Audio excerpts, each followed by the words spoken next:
जय जगन्नाथ केमती अच्छी आपण मैंने आशा करें आपण मैंने बहुत भलरे थे। तो मु आसी आज गोटे पखाड़ भात खाई आपण मन शेयर करी और गोटे इंटरेस्टिंग कथा कहि कि जेहेतु आम ओडिया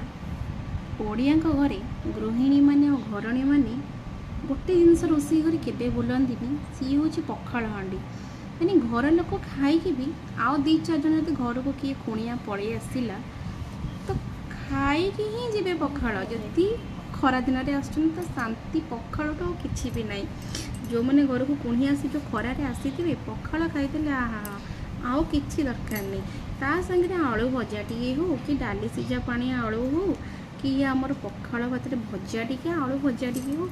जेकोसी भजा भजी करदेले पखाड़ शांति आउटी ना तो माछ भजा भी आहरी टेस्ट किंतु पखाड़ संगे खाया को बहुत भल लगे। तो कोविड बेले भी पखाड़ बहुत काम देता आम मान को तो निश्चय पखाड़ खातु आ जो मैंने खाऊना से मैंने पखाड़ निहाती खावा दरकार जो मैंने कहते पखाड़ पखाड़ खाएनि मो गरम ही खाए पखाड़ मो देहरे जाए ठंडा हो जाए कि मुझे कहबी इतनी होना पछे पखाड़ खातु कि जगन्नाथ पाखे दही पखाड़ भी हो तो कहबार ये जे समस्त पखाड़ खाଇବା निहाती दरकार आमे ओडिया आम पखाड़ भारी बढ़िया से तो हूँ पखाड़ दिवस ओडिया ही ना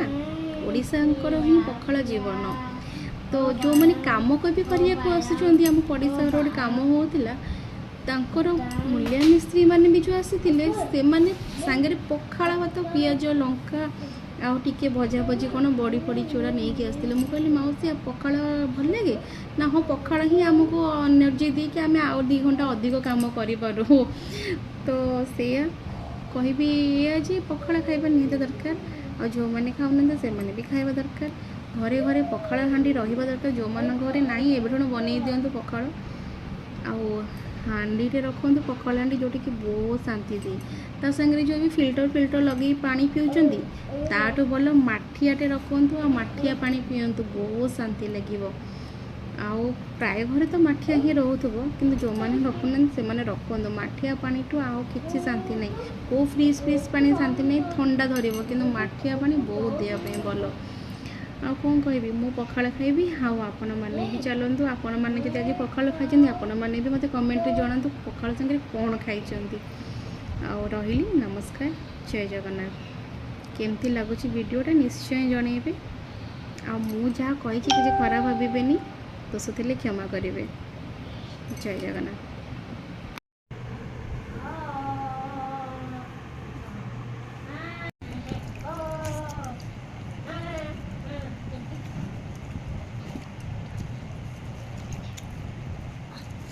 देखो